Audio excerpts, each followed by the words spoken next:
ఓం శ్రీ మాత్రే నమః. అందరికీ నమస్కారమండి. అందరికీ ఛానల్లోకి స్వాగతం.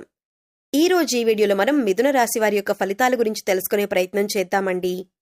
ఈ రాశి వారికి 2025వ సంవత్సరం నవంబర్ 6వ తేదీ నాటి ఫలితాలు ఏ విధంగా ఉన్నాయి, అనుకూలమైన ఫలితాలా లేక ప్రతికూలమైనవా అన్నది ఈ వీడియోలో వివరంగా తెలుసుకుందాం. అలాగే ప్రతికూలమైన ఫలితాన్ని అనుకూలంగా మార్చుకోవటానికి ఈ రాశి వారు చేసుకోవలసిన దేవతారాధన, పాటించవలసిన పరిహారాలు అన్నీ కూడా చెప్పటం జరుగుతుంది. రేపటి రోజున పాటించవలసిన ప్రత్యేకమైన విధి విధానాలు, పంచాంగ వివరాలు కూడా ఈ వీడియోలో చెప్పబోతున్నాం. కాబట్టి ఈ వీడియోని ఎక్కడా కూడా స్కిప్ చేయకుండా చివరి వరకు చూడండి. మీ వంతు సపోర్ట్గా ఈ వీడియోని లైక్ చేసి మీ ఫ్రెండ్స్ అండ్ ఫ్యామిలీస్కి షేర్ చేసుకోండి. ఇంకా మీరు మన ఛానల్ని సబ్స్క్రైబ్ చేసుకోకపోతే ఇప్పుడే సబ్స్క్రైబ్ చేసుకొని పక్కనే ఉన్న బెల్ ఐకాన్ నొక్కి ఆల్ సెలెక్ట్ చేసుకోండి. తద్వారా ఇలాంటి వీడియోస్ మేము అప్లోడ్ చేయగానే మీకు నోటిఫికేషన్ వస్తుంది. పక్కనే ఉన్న హై బటన్ నొక్కితే మన వీడియో మరికొంతమందికి రీచ్ అయ్యే అవకాశం ఉంటుంది.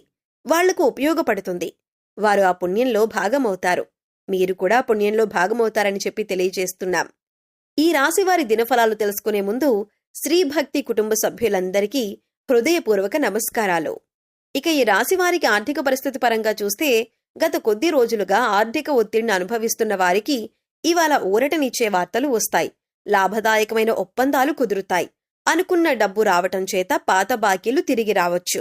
బిజినెస్ డీలింగ్స్లో శుభ ప్రభావం ఉంటుంది.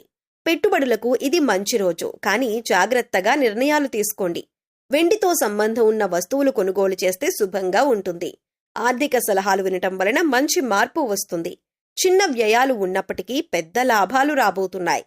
కుటుంబ వ్యయాలు సవ్యంగా ఉంటాయి. భవిష్యత్తు ప్రణాళికల కోసం మంచి సమయం. షేర్లు లేదా ఆన్లైన్ ఇన్వెస్ట్మెంట్లు చేసిన వారు లాభాలు పొందుతారు. మహిళలకు ఆభరణాలు కొనటం శుభప్రదం. పొదుపు అలవాటు మొదలు పెట్టడానికి ఇది ఉత్తమమైన రోజు. డబ్బుతో సంబంధమైన వివాదాలు పరిష్కారమవుతాయి. లక్ష్మీదేవి పూజ చేయటం వలన శుభం పెరుగుతుంది. సాయంత్రం శ్రీ మహాలక్ష్మీదేవికి నెయ్యి దీపం వెలిగించి ఓం శ్రీ మహాలక్ష్మీ నమః అనే మంత్రాన్ని 11 సార్లు జపించండి. కుటుంబం మరియు గృహ జీవితం పరంగా చూస్తే కుటుంబంలో ఆనంద వాతావరణం నెలకొంటుంది. పెద్దల ఆశీర్వాదం లభిస్తుంది.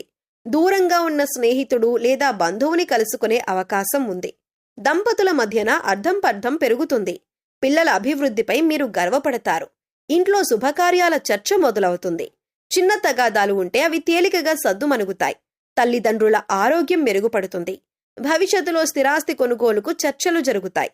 సోదరులతో బంధం బలపడుతుంది. మీ ఇంట్లో సంతోష వాతావరణం ఉంటుంది. సాయంత్రం చిన్న భోజనం, విందు చేయటం శుభప్రదం. వృద్ధుల ఆశీస్సులు తీసుకుంటే కర్మ శుభ ఫలితం ఇస్తుంది. పిల్లలతో గడిపే సమయం ఆనందాన్ని ఇస్తుంది. కుటుంబ సభ్యుల అభిప్రాయాలు మీకు తోడ్పడతాయి. కుటుంబ సమేతంగా సాయంత్రం దీపారాధన చేసినప్పుడు పాలు లేదా నెయ్యి దీపం వెలిగించండి. ఆరోగ్యపరంగా చూస్తే శారీర శక్తి పెరుగుతుంది. మానసిక ప్రశాంతత ఉంటుంది. పాత వ్యాధుల నుండి ఉపశమనం లభిస్తుంది. శ్వాస లేదా గుండె సంబంధిత సమస్యలు ఉన్నవారు తేలికగా గమనిస్తారు. తగినంత నీరు త్రాగండి. తేలికపాటి వ్యాయామం చేయండి. శరీరానికి ఉత్తేజం వస్తుంది. తలనొప్పి లేదా అలసట ఉంటే ఆందోళన అవసరం లేదు. సాయంత్రం ధ్యానం చేయండి. ఆరోగ్యంపై సంతోషకరమైన మార్పులు వస్తాయి. హృదయ సంబంధిత సమస్యలు ఉన్నవారు ఉప్పును తగ్గించండి. నిద్ర సమయానికి సరిగ్గా పొండి. సూర్య నమస్కారాలు చేయటం మంచిది. ఫ్రూట్స్, నిమ్మరసం వంటి సహజ ఆహారాలు తీసుకోవటం రేపటి రోజు మంచిగా ఉంటుంది. దేవాలయ దర్శనం చేయటం శారీరక శాంతినిస్తుంది. ఉదయం ఓం నమఃశివాయ అనే మంత్రాన్ని 11 సార్లు జపించండి.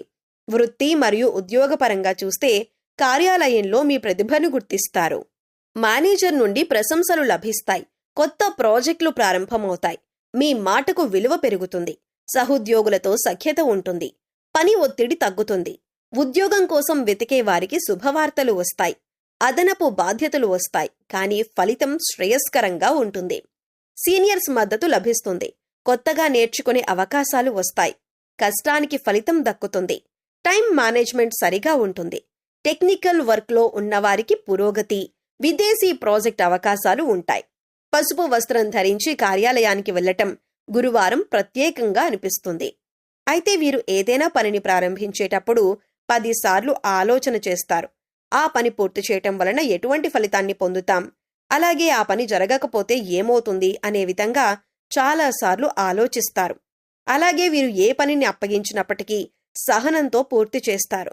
వీరు కుటుంబంలోని వ్యక్తులకు అధిక ప్రాధాన్యతనిస్తారు. అలాగే ఈ రాశిలో జన్మించిన వారు స్వయంగా ప్రతిభ కలిగి ఉండటమే కాక ఇతరుల ప్రతిభను గుర్తించగలరు. ఏ పని ఎవరు సమర్థవంతంగా పూర్తి చేయగలరో చక్కగా నిర్ణయించగలుగుతారు. వీరికి గణితంలో ప్రజ్ఞ అధికంగా ఉంటుంది. మంచి జ్ఞాపక శక్తి కలిగి ఉంటారు. ఈ రాశివారు రచయితలుగా అలాగే పత్రికా రంగంలో బాగా రాణించగలుగుతారు. అలాగే వీరికి ఆర్థికపరమైన వ్యవహారాల్లో చక్కని నేర్పు ఉంటుంది. ధనాన్ని చక్కగా వినియోగించగలుగుతారు. అంతేకాకుండా ఆర్థిక లెక్కలకు సంబంధించి వృత్తి ఉద్యోగాల్లో మంచి నైపుణ్యాన్ని కలిగి ఉంటారు. వీరికి మధ్యవర్తిత్వం, ఇతరులకు హామీలు ఉండటం వంటి వాటి వలన నష్టం కలుగుతుంది. ముఖ్యంగా ఈ సమయంలో ఈ రాశివారు వృత్తి, ఉద్యోగ, వ్యాపారపరంగా ఎటువంటి ఫలితాలను పొందబోతున్నారు అనే విషయాన్ని గురించి చూసుకున్నట్లయితే వీరికి వృత్తిపరంగా మంచి ఎదుగుదల ఉంటుంది. చేపట్టిన ప్రతి పనిలోనూ విజయాన్ని పొందుతారు. చేతి వృత్తుల వారికి ఆదాయ మార్గాలు పెరుగుతాయి. అలాగే నూతన వ్యాపారాలను ప్రారంభించాలి, కొత్త పెట్టుబడులు పెట్టాలి అనే వారికి ఈ సమయం అద్భుతంగా ఉంటుంది. అలాగే వీరు ఈ సమయంలో వ్యాపారపరంగా లాభాలను పొందుతారు. వీరికున్నటువంటి క్రియేటివిటీతో నూతన ఆలోచనల ద్వారా వ్యాపారాభివృద్ధికి కావలసినటువంటి నూతన మార్గాలను అన్వేషిస్తారు. వ్యాపారాన్ని అభివృద్ధి చేయగలుగుతారు. అయితే భాగస్వామి వ్యాపారాల్లో మాత్రం తగు జాగ్రత్తలు తీసుకోవాలి. అలాగే వీరికి ఉద్యోగపరంగా చూసుకున్నట్లయితే ఆశించినటువంటి జీతభత్యాలను పొందుతారు. అలాగే నిరుద్యోగులకు ఉద్యోగ అవకాశాలు లభిస్తాయి. ముఖ్యంగా విదేశాల్లో ఉద్యోగ అవకాశాల కోసం ప్రయత్నించే వారికి ఈ సమయం అద్భుతంగా కలిసి వస్తుంది. అలాగే పై అధికారుల నుంచి, పనిచేసేటటువంటి సంస్థల నుంచి ఉద్యోగస్తులకు సహాయం లభిస్తుంది. ముఖ్యంగా ఈ సమయంలో ఉద్యోగపరంగా అదనపు బాధ్యతలు స్వీకరించే అవకాశం ఉంటుంది. అయినప్పటికీ ఉద్యోగపరంగా అద్భుతమైన ఫలితాలను పొందుతారు. ముఖ్యంగా ప్రభుత్వ రంగంలో ఉన్నవారికి ఆశించినటువంటి ప్రమోషన్లు లభిస్తాయి. అలాగే ఈ సమయంలో ఈ రాశి వారికి విద్యపరంగా అద్భుతమైన ఫలితాలు లభిస్తాయి. గురు అనుగ్రహంతో విద్యార్థులు ఉన్నతమైన ఫలితాలను పొందుతారు. ముఖ్యంగా పోటీ పరీక్షల్లో పాల్గొనేవారు అద్భుతమైన విజయాలను సాధిస్తారు. అలాగే వైద్య రంగంలోని విద్యార్థులకు ఈ సమయం అనుకూలంగా ఉంటుంది. ముఖ్యంగా విద్యార్థులు వారి యొక్క జీవితానికి ఒక మార్గాన్ని ఎంచుకోవటానికి ఈ సమయం ఎంతగానో సహాయపడుతుంది. అలాగే రాజకీయ నాయకులకు, కళాకారులకు, క్రీడాకారులకు ఈ సమయం అద్భుతంగా ఉంటుంది. సంఘంలో గౌరవ ప్రఖ్యాతలు, మంచి గుర్తింపు లభిస్తాయి.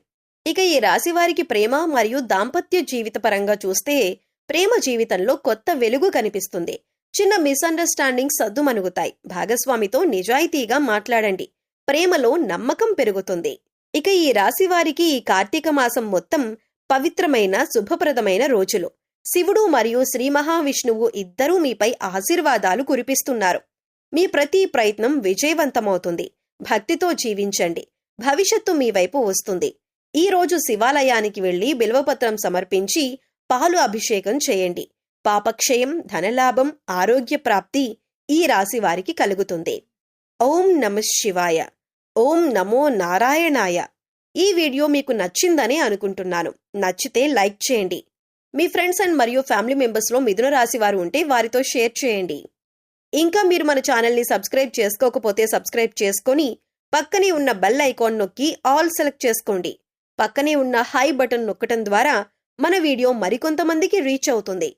తద్వారా ఈ వీడియో మరింత మందికి ఉపయోగపడే అవకాశం ఉంటుంది. మరో చక్కటి వీడియోతో మళ్ళీ కలుద్దామండి. అంతవరకు సెలవు. నమస్కారం. Thanks for watching. ఓం శ్రీమాత్రే నమః.